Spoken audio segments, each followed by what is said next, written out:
everyone, this is Miss Jasmine representing for the Boys and Girls Club of Greater St. Louis. For today's visual art video, we're going to create a beautiful watercolor spring painting. Now, I'm inspired by spring right now because it's sunny out and I get to look out my window and see all the foliage and leaves and stuff come back.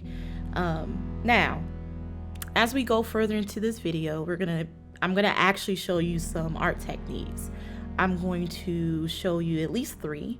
The first technique is going to be wet on dry. That technique is when you take wet paint and put it on dry paper. The second technique I'm going to show is wet on wet, which is basically you take wet watercolor and put it on wet paper. The last and probably my favorite technique is something called watercolor resist. So the idea of this, you get a crayon. Some people use white crayon, some people use black crayon, some people use different color crayons, it's up to you. And basically how that works is you put crayon in all the areas that you want on your paper, and basically you can do designs, you do zigzags, draw a whole picture, it's up to you, but you put your crayon wherever you want it. And then from there, you put your watercolor on top. Now, what happens is the watercolor will actually not stick to the crayon.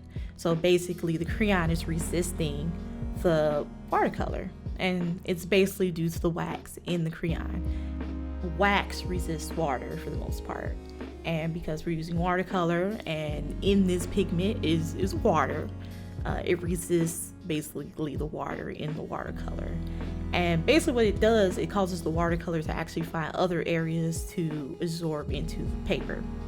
So now that I've gone over that brief summary, feel free to make yourself comfortable. You can either follow me as I do the project in the lesson, or you can go grab you some snack, get you some chips, something to drink, kick up your feet, whatever you want to do. Grab a parent, or if you are a parent, grab your kid. It's up to you. My biggest thing is making sure that you are able to enjoy yourself and relax and have a good time. This is a no pressure project. This is an opportunity for you to be as creative as you want to be. For our project, we will need a watercolor sketch pad, watercolors, paintbrushes, painter's tape or washi tape, a pencil, an eraser, crayons, a pencil sharpener,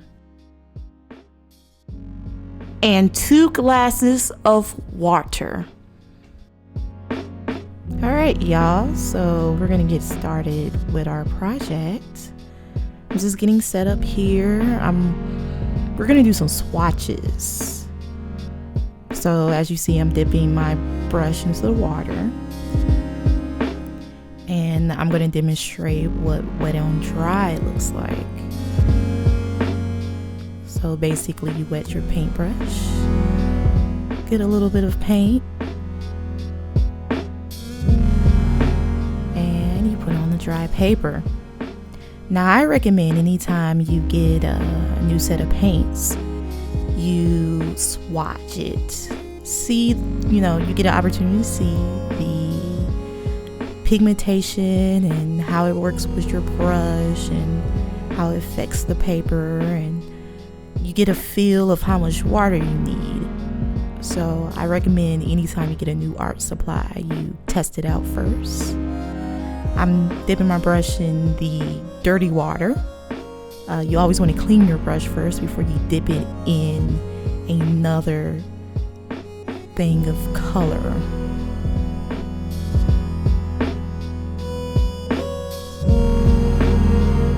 I'm really impressed with these watercolors.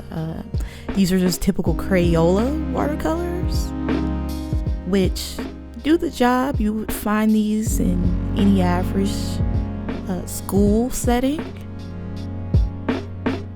I think they're great for beginners. They're great for what you use them for. You get an opportunity to kind of get a feel for your own painting style.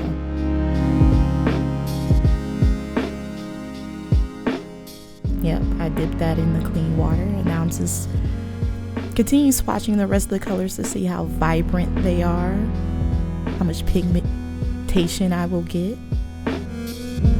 Always remember, clean your brush off in the dirty water, and if you need to get more water, then you dip your brush in the clean water. That's why we have 2 jars.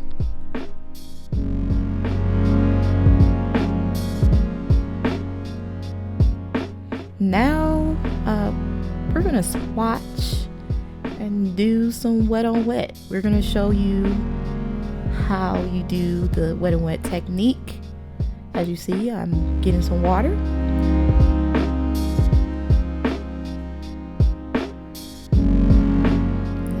I wet the paper first, with my brush. And after that, I dip my brush into the paint and put it on top of the water. As you see, the paint is spreading out. It's filling up all the areas where the water basically lays on the paper. I'm just pointing, kind of comparing. So you can see the difference. The dry paint or the wet on dry paint, it's a little bit more contained. The wet on wet paint, it spreads. So that's the best way you can remember.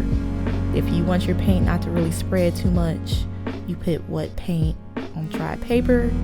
If you want your paint to kind of spread and flow, you wet your paper first, and then you put your paint on top. So I'm doing it again. I'm gonna draw kind of this like cute little bush. I'm wetting up the paper.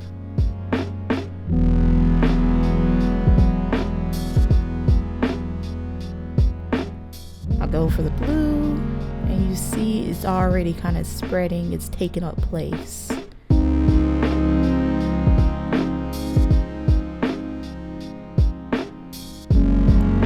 A little bit of paint goes a long way, so you don't have to like oversaturate with paint. Cleaning my brush again.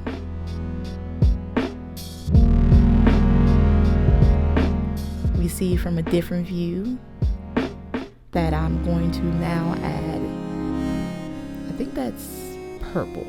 Yes, I'm adding purple to it. Decided to be a little creative, see how well those colors blend in together.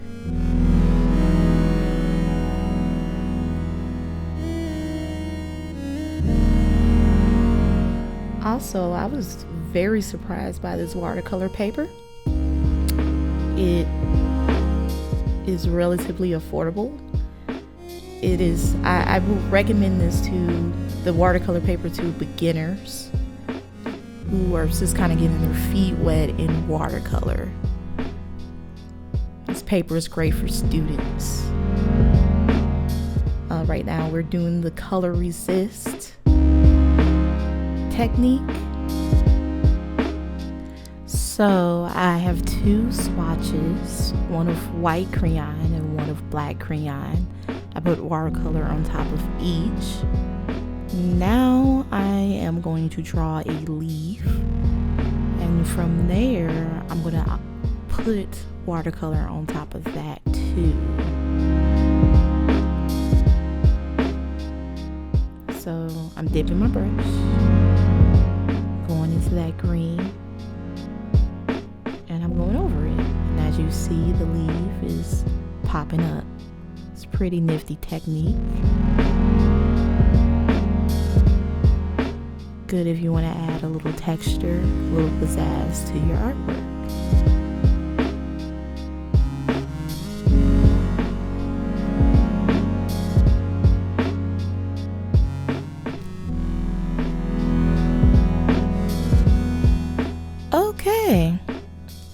So we're gonna do a few more swatches.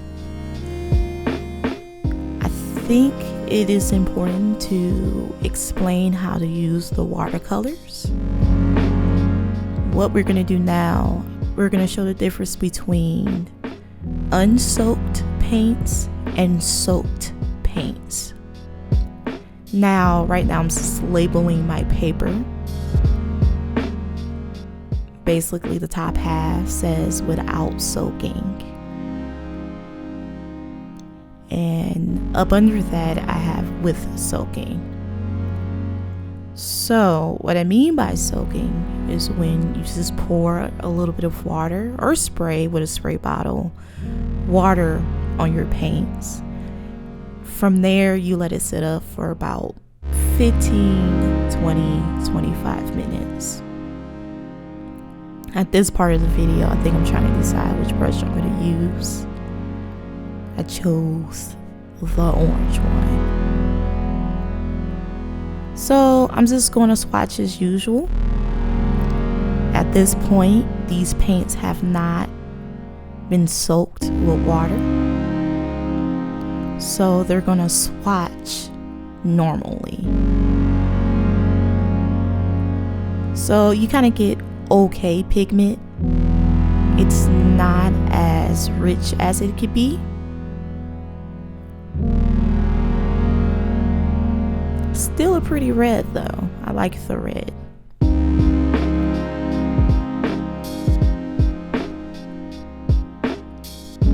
So it looks like I go for this purple. I think I go for the purple because purple's another one of those colors that is very hard to get right. Purples have a tendency to either be too light or not deep enough, depending on your painting palette. So soaking that particular purple color would probably help out the color a lot.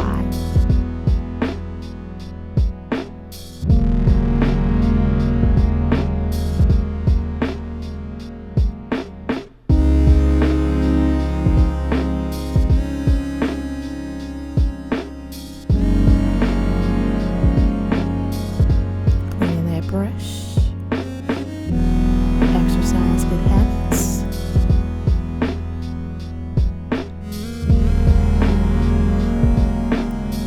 Right now I'm going to wipe off my brush. I forgot to mention this earlier, but it's good to have some paper towels around, especially if you accidentally get some water somewhere or you need to wipe your brush. Now, as you see now, I'm gently pouring water over my paints. I'm not dousing them.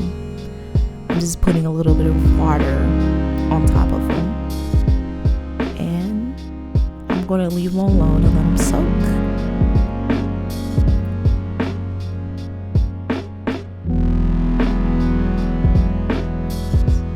So now that I've let them soak a little bit, we're going to observe the difference. We're going to check out the difference.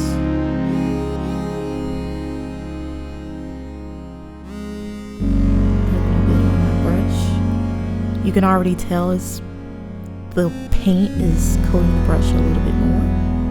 And look at that red. Now it's a lot more juicy. It's a lot more of a cherry red now. Because of this, you can even smudge the paint a little bit more.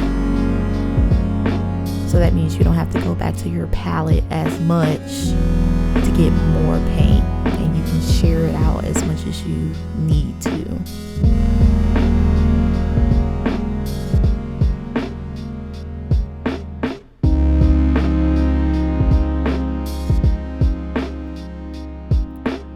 Getting that purple or violet.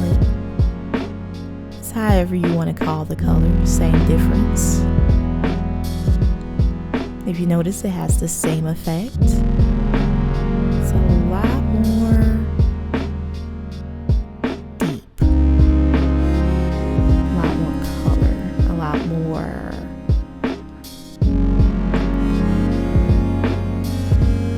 juicy. I'm trying to think of more adjectives. That's what I love about art. It makes you think more about different adjectives and different ways you can describe your art.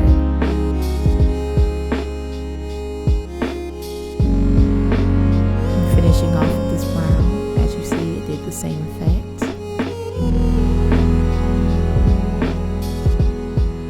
And then you notice I have a little bit more paint on my brush, so I don't have to go back to my palette as much, doing little squiggly lines. So right now I'm pointing, showing you the difference, and it's a pretty obvious difference.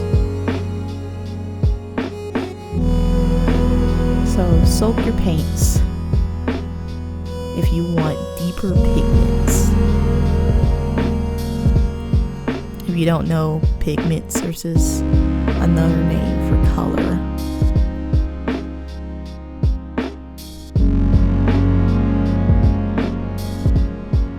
Now, at this point of the video, I'm taping down my paper.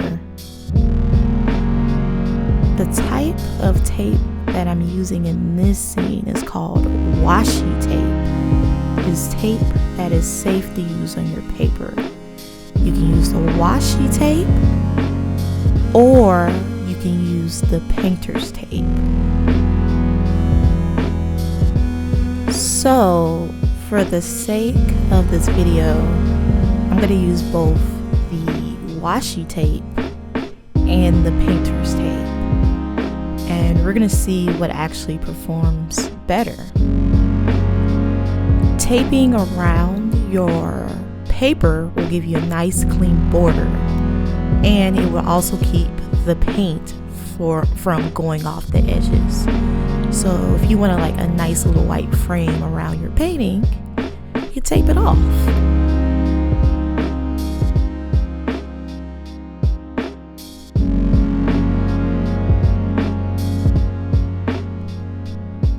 Now that I have everything taped down, I am now going to sketch out what my painting is going to look like.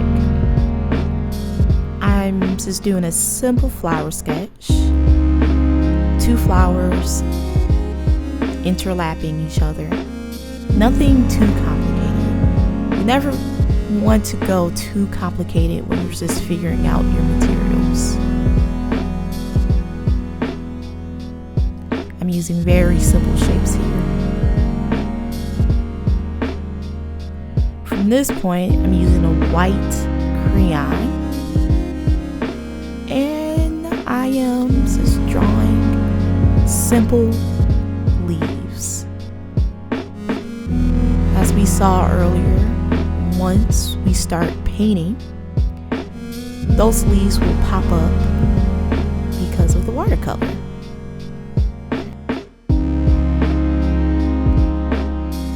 So right now I'm gently erasing the paper. I'm erasing the pencil marks because sometimes when you paint with watercolors, the colors will pick up the pencil lead and it'll make things very smudgy. You know about that. Also, as you see, I am outlining my drawing with a black crayon. So I just erased the picture enough that it got off most of the graphite pencil, and I outlined it, and I outlined it with crayon because the watercolor can go over the crayon without smudging it.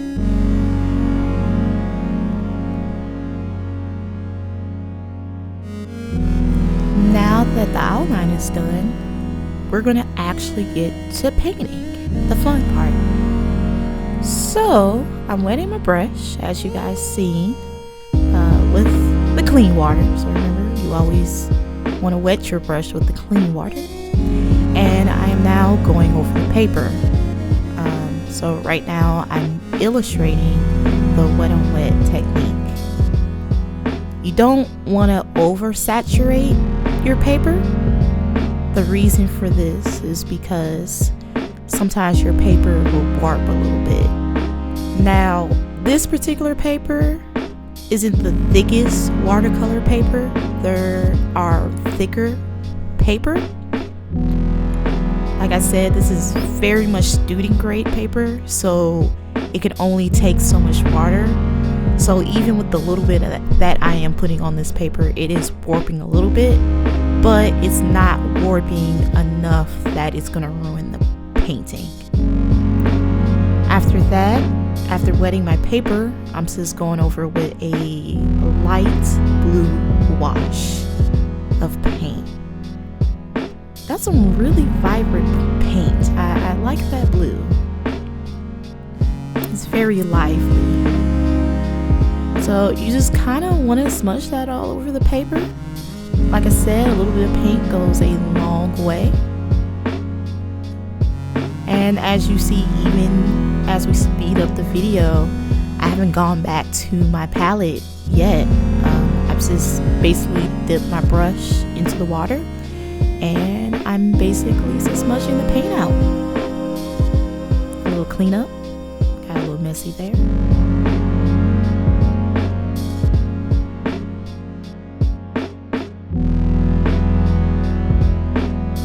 Okay, so if you notice, I am getting ready to paint the bottom of this painting. I'm taking this green and I am smudging it all over the bottom part of this painting. And if you notice, I don't have to keep dipping back into my palette. The reason for that is because our palette is soaked with water. We let it soak, so it's nice and saturated. Now, what I'm doing right now, I'm just letting my painting dry a little bit. Letting your painting dry allows you to layer more colors on top. Watercolors are easily activated by water. When I mean activated, it means you can lift it off the paper. So when you're painting with watercolors, you want to make sure you let each layer dry in between each painting. Now I'm going in with that purple, and that purple is showing up because I let that area dry instead of just going right into painting on it.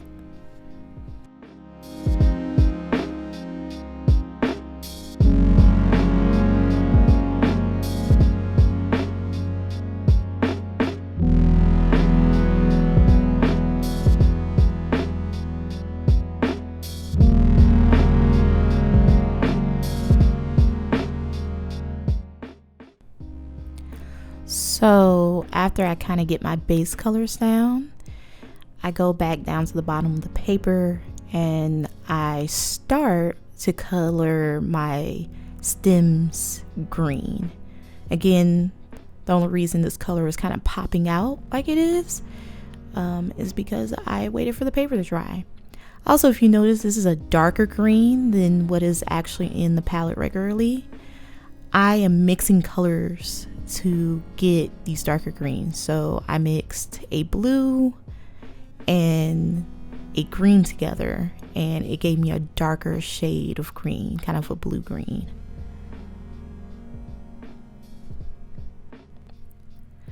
So as you see what I'm doing right now, I'm mixing colors to get different variants of green. So I'm mixing together green and yellow to get a yellow green, and I'm mixing together blue, purple, and green to kind of get a dark swampy green. That yellow green is being used on the leaves that have been outlined by the white crayon, and the green swampy color is used for the background grass.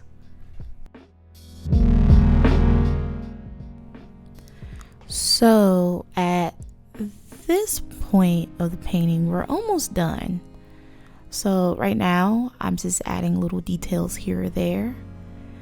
I'm blending and smoothing colors together. Just kind of taking my time to make sure it looks really polished before we can say we're done.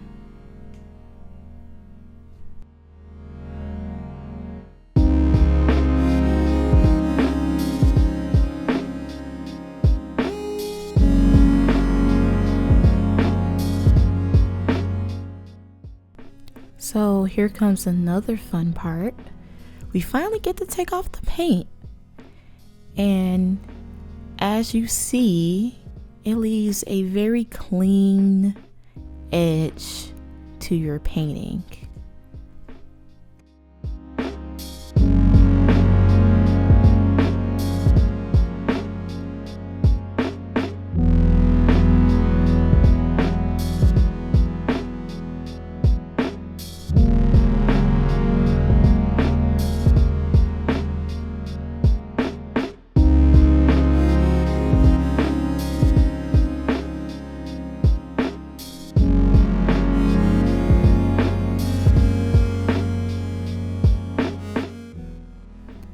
Look at those crispy edges. Actually, this is probably one of my favorite things to do. Now we're getting to this blue painter's tape.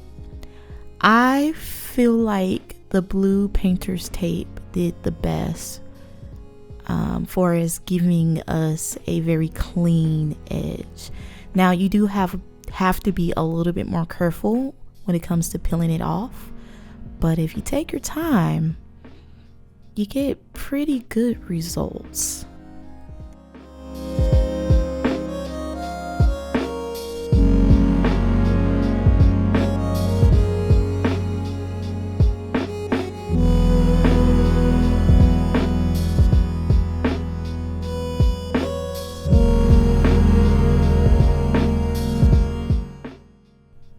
And with that, we are done. So now you have yourself a beautiful spring painting. At this point, all is left to do is to let it dry. Now, what I would do, I would probably find a nice place to hang it up. Someplace where you can kind of showboat your creation. That's what I do with every piece of artwork that I have. There's no point of being an artist if you don't show your work. This was an relaxing painting for me. Got a chance to kind of, daydream while painting. Hope this was relaxing for you too. Painting should be fun and a soothing activity.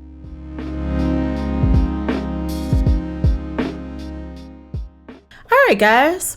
I hope you guys enjoyed the video. Just to review and kind of summarize what we went over, we practiced using watercolors. Wet on wet, wet on dry, and watercolor resistance. So remember, wet on wet is when you take wet watercolor and put it on wet paper. Wet on dry is when you put wet paint, watercolor, on dry paper. And watercolor resistance is when you color your paper with your crayon and you go over it with watercolor. So, if you have any questions for us, feel free to email us at gotquestions@bgcstl.org. I'll repeat that. It's gotquestions@bgcstl.org.